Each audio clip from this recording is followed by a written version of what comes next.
अस्सलाम वालेकुम नाज़रीन, डॉक्टर दानिश रियल फोकस के साथ हाजिर है।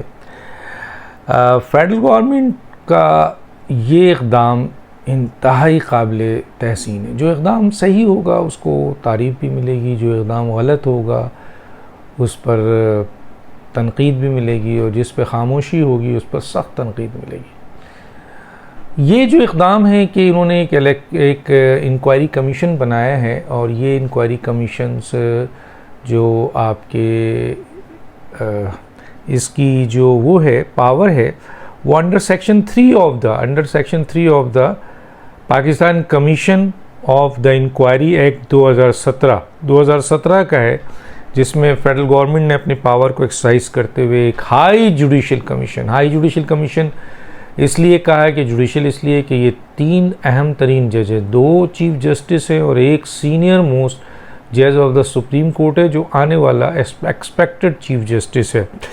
उनकी सरबराही है जस्टिस काजी फ़ाइज़ ईसा। क्या जज हैं माशाल्लाह। जस्टिस काजी फ़ाइज़ ईसा के ज़ेरे सरपरस्ती आपके दो जजेस मेंबर हैं। उनमें एक justice Naeem Akhtar Afghan, chief justice Balochistan high court, और दूसरा mister chief justice Aamir Farooqui, Islamabad high court. तो तीनों ही जजेस क्लास हैं, तीनों की बड़ी क्लास है। चीफ जस्टिस बलूचिस्तान की भी, अफ़गान साहब की भी, आमिर साहब की भी, और जस्टिस काजी फ़ाइज़ ईसा की। तो हुकूमत ने ये कॉन्स्टिट्यूट करते हुए इस बात का ख्याल रखा कि जब ये कमीशन बने तो इस पर कोई उंगली ना उठे, और यकीन मानिए इस पर कोई उंगली नहीं उठेगी माँ सवाए उन लोगों को जिनको इंसाफ और क़ानून से डर लगता है, जिनको मेरिट से डर लगता है, जिनको इस बात की घबराहट है कि यहाँ पर फ़ैसले मेरिट पे होंगे। हमोशन हुकूमत ऐसा काम करती है कि वो अगर कमीशन बनाती है तो उन जजेस को लेती है जो उनकी बातों को सपोर्ट करें, उनके मुताबिक कमीशन चले। हुकूमत जो चाहे कमीशन में लिखा जाए, माजी में हमने ऐसा देखा है, और उसमें कमीशन के मेंबरान ऐसे लिए जाते हैं जो हुकूमत के ताबे होते हैं, या हुकूमत उनको अपने ताबे करती है, या हुकूमत से उनके रिलेशनशिप होते हैं, और ये एक्सपोज होता है। मसलन कोई चीज़ ढकी छुपी नहीं होती है। लेकिन ये इन 3 जजेस का की क्रेडिबिलिटी पूरा पाकिस्तान जानता है। ये किसी का हिस्सा नहीं है, इंसाफ और क़ानून और आइन का हिस्सा है। चुनांचे हुकूमत की यहाँ पे दयानतदारी नज़र आई। वो मैं आगे चल के बताऊँगा कि हुकूमत की दयानतदारी कहाँ किस जगह पे है और क्यों है। दूसरी चीज़ ये है कि ये तीनों जजेस के ऊपर कोई उंगली नहीं उठा सकता। इन तीनों का किरदार बेहतरीन है। यकीनन फ़ैसले इन तीनों में से 1-2 के फ़ैसले ऐसे होंगे जिस पे एतराज़ किया जा सकता है। और ख़ुद जस्टिस काजी फ़ाइज़ ईसा ने कहा कि अक्सरियत के फ़ैसले भी गलत हो सकते हैं, लेकिन फिर वो कहा जाता है ना कि आदमी को ये देखना पड़ता है कि आया ये फ़ैसले उनसे गलती हुई है या जानबूझ के किया गया है या पूरा एक मिसकंडक्ट है। ये एक अपनी जगह बहस है। बहरहाल तो ये कमेटी फॉर्म हुई है, और ये इसका मैं दिखा रहा हूँ आपको क्या नाम है, नोटिफिकेशन। तो फेडरल गवर्नमेंट ने ये बड़ा ज़बरदस्त काम किया है। और अब होगा क्या, इसकी पावर्स क्या हैं। कुछ लोग ने वलवला और शोर मचाना शुरू कर दिया कि जनाब जजेस को सज़ा जो है वो तो कोई कमीशन नहीं दे सकता, वो तो सुप्रीम जुडिशल काउंसिल देता है। तो फेडरल गवर्नमेंट ने या इन जजेस ने कब कहा है, या इस कमीशन ने कब कहा है कि जी सज़ा हम दे रहे हैं।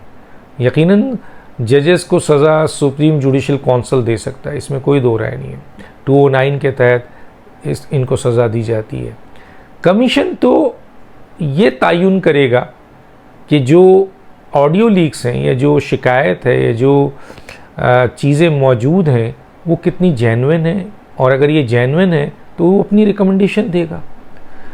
अगर फ़र्ज़ कीजिए कि ये तमाम की तमाम चीज़ें जेन्युइन नहीं हैं तो उसको फाइंड आउट करके ये 1 महीने के अंदर कहा गया है कि जी ये फ़ैसला करें, तो 1 महीने के अंदर ये फ़ैसला दे देंगे कमीशन कि ये जो आपके इंक्वायरी हमने की है इसमें ये तमाम ऑडियोज़ फ़ेक हैं। ठीक है, फिर तयन होगा कि जिन्होंने फ़ेक बनाया उनके ख़िलाफ़ कार्रवाई हो। लेकिन अब दूसरी तरफ आ जाएं, अगर ये साबित हो जाती है कि ये फेक नहीं है, ये एक्चुअल आवाज़ है और ये कोई तोड़ जोड़ के नहीं की गई है बल्कि बिल्कुल सही है, तो फिर यकीनन कमीशन इस चीज़ को फाइंड आउट करने के बाद ये भी तयन करेगा कि फिर इनके ख़िलाफ़ कार्रवाई की जाए। और कार्रवाई यकीनन सुप्रीम जुडिशल काउंसिल में इन जजेस के ख़िलाफ़ होनी है, लेकिन फिर एक बहुत बड़ा प्रेशर आएगा, क्योंकि इस कमीशन के फ़ैसले के बाद चीफ जस्टिस साहब ये कहकर बात रद्द नहीं कर सकते कि नहीं नहीं ये तो ऑडियोज़ आती हैं और ये ऑडियोज़ गलत हैं और ये इल्ज़ामात हैं और ये दिस एंड दैट है और ये फजूल है और ये ऐसा है। फिर ये नहीं कह सकेंगे। फिर चीफ जस्टिस साहब को सुप्रीम जुडिशल काउंसिल का इजलास बुलाना होगा, और एक लिहाज से सुप्रीम जुडिशल काउंसिल का जो अगर वैसे chief justice supreme judicial council का इजलास बुलाते इन रेफरेंसेस की बुनियाद पर, इन एलिगेशंस की बुनियाद पर, इन ऑडियोज़ की बुनियाद पे जो कि बार काउंसिल के रेफरेंस का भी हिस्सा है, वकला के रेफरेंस का भी हिस्सा है और शहरियों के भी रेफरेंस का हिस्सा है, तो फिर सुप्रीम जुडिशल काउंसिल इसको मसलन फर्दर एक्सपेडाइट करता, इंक्वायर करता और उसके पास फिर दोनों पावर्स होते कि वो इंक्वायरी भी करता, तमाम इंतज़ामिया के ज़रिए, लोगों के ज़रिए ये मालूमात करता और फिर सेटिस्फाई अगर होता है कि हाँ ये चीज़ सही है तो फिर सज़ा देता। लेकिन यहाँ पर कमीशन जो है वो उसके पास भी पूरी ताकत है, वो तमाम इंतज़ामिया के लोगों से काम ले सकता है और ये रिकमेंड करेगा।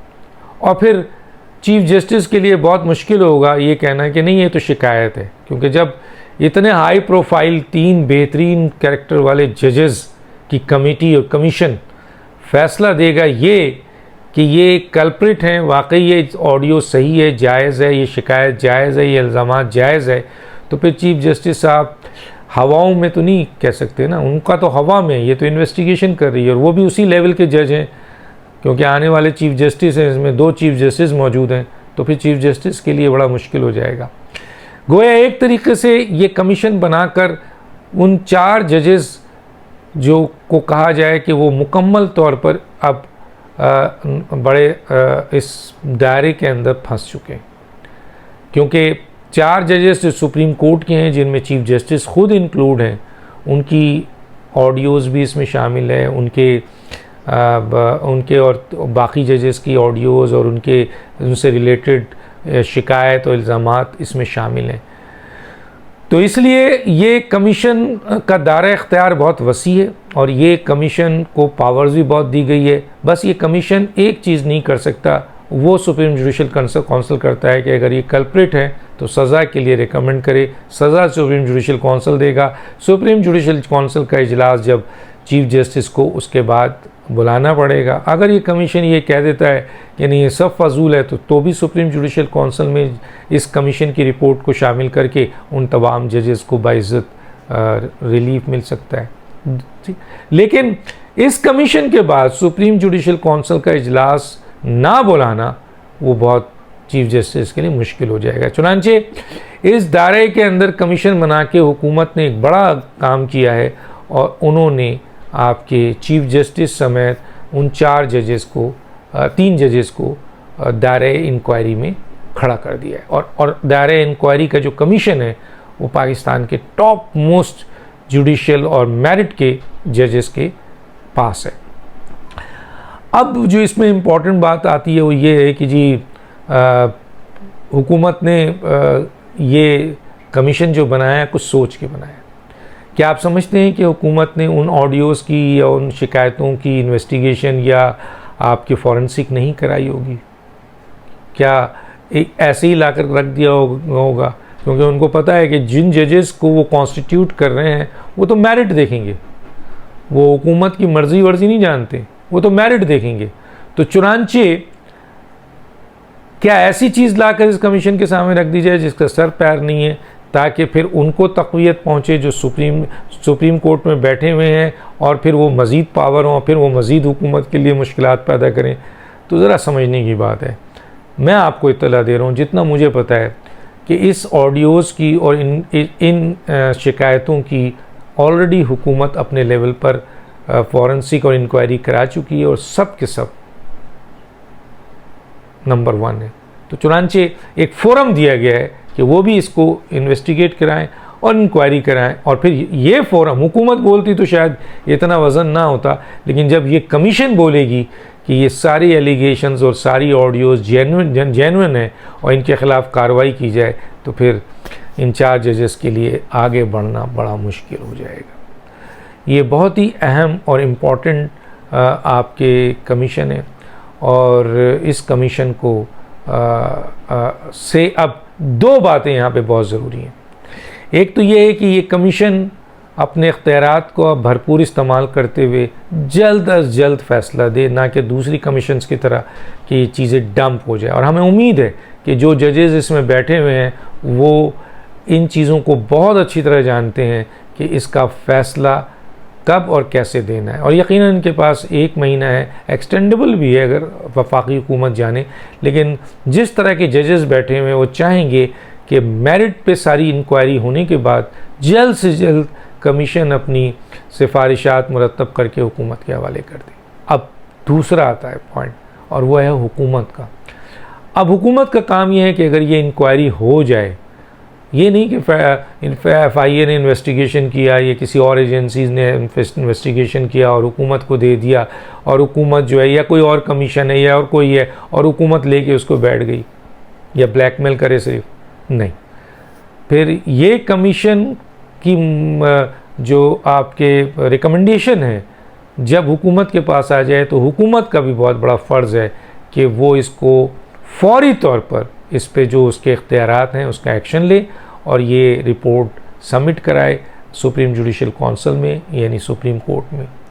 और दूसरा ये कि इसमें जो एक और अहम बात है वो ये है कि क्योंकि इस वक्त आवाम का जो एतमाद है वो सुप्रीम कोर्ट या जजेस के ऊपर, जो मुख्तलिफ जजेस हैं उनके ऊपर से उठ चुका है, सुप्रीम कोर्ट पे से, हाई कोर्ट पे से उठ चुका है।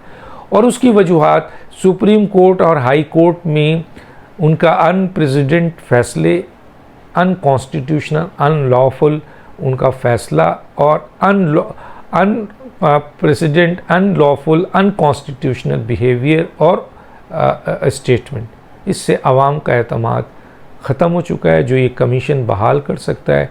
जब ये कमीशन फ़ैसला देगा उसके बाद जो फर्दर सुप्रीम जुडिशल काउंसिल में एक्शन होगा उससे सुप्रीम कोर्ट की रिस्पेक्ट, इज़्ज़त, मुकाम में इजाफ़ा होगा और आवाम का एतमाद बहाल होगा।